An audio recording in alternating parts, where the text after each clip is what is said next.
Oke, selamat datang di tutorial Blender. Kali ini kita melanjutkan materi tentang yang disebut dengan modeling. Nah, modeling ini merupakan proses pembuatan objek yang lebih kompleks dibandingkan objek dasar.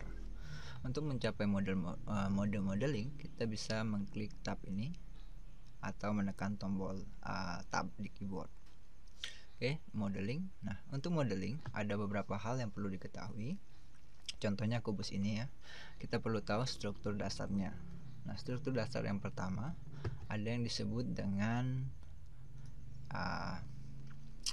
vertex. Vertex itu merupakan satu titik dari ruang 3 dimensi. Jadi kubus ini memiliki 8 vertex atau 8 titik di dalam ruang 3 dimensi. Titik pertama, kedua, ketiga, keempat, 5, 6, 7, 8. Nah, itu disebut dengan vertex.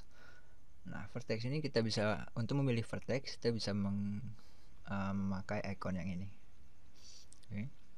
Nah, kemudian setelah vertex ada yang disebut dengan edge. Edge itu merupakan garis penghubung di antara dua titik. Jadi misalkan titik yang ini dan yang titik yang ini terdapat satu garis penghubung. Nah, itu disebut dengan edge. Untuk memilih edge, kita bisa menggunakan icon yang ini. Oke. Yang warna putih ini adalah edge yang terpilih.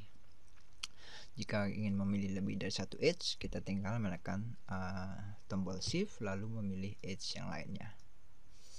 Kayak gini. Oke. Nah, setelah edge ada juga yang disebut dengan face, struktur dasar yang akan muncul kalau kita render hasilnya. Nah, face ini merupakan bidang normal atau permukaan di antara 3 atau lebih titik. Oke, contohnya ini, permukaan ini berarti terdiri dari 4 titik dan 4 edge. Oke, permukaan ini juga terdiri dari 4 titik dan 4 edge. Sedangkan kalau misalnya saya pilih 2, berarti 2 permukaan ini yang terpilih ini adalah 2 face, kemudian 6 titik dan 7 edge. Oke.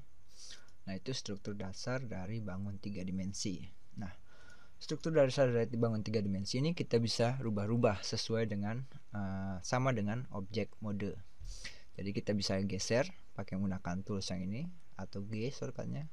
Kita bisa geser kayak gini. Kemudian kita bisa rotasikan juga. Kita bisa rotasikan kayak gini. Oke. Atau kita bisa gunakan skala untuk memperkecil atau memperbesar face tersebut atau edge tersebut. Oke. Nah, itu merupakan struktur dasar dari bangunan 3 dimensi. Kemudian dari struktur dasar ini kemudian kita bisa bentuk objek yang lebih kompleks menggunakan tools-tools yang ada di sebelah sini. Oke. Tools-tools yang ada di sebelah sini.